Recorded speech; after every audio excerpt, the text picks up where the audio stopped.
feeding our fears with our time and our thinking and our energy is only going to grow our fears.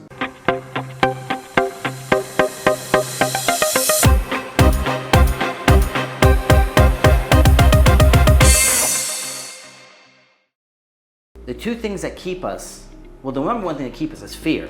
Yes. But then the other thing is greed. So we have to be conscious of both. But when we're in the gym, number one reason people don't succeed, they expect results too soon from their little action, and then they quit. Yes. Most people lose in business, they quit within the first 2 years. Nothing gets good until after 2 years. And then the other part is they push too hard in a negative way that causes them to hurt themselves. Right. Right? Some Yes. people in business, they'll get into business within the first 2 years. They blow all their money way too fast. They have no money left. They have no runway to actually keep the business moving to get to that 2-year mark.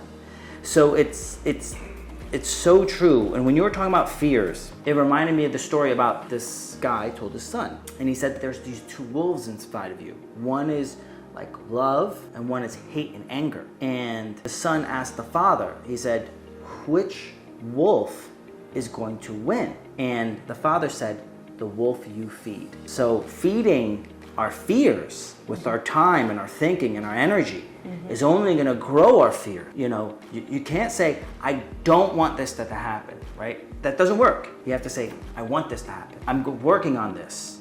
Not future tense, but present tense also. I'm working on this. I'm getting better. And that will motivate you and keep you moving forward to do the things necessary, the actions necessary to get to your goals. And that is, I would say, one of the biggest successes why our company is doing so well is that we're all doing measurable tasks that are bringing us closer to our goals. And that was me learning when I was younger. I saw these people talking.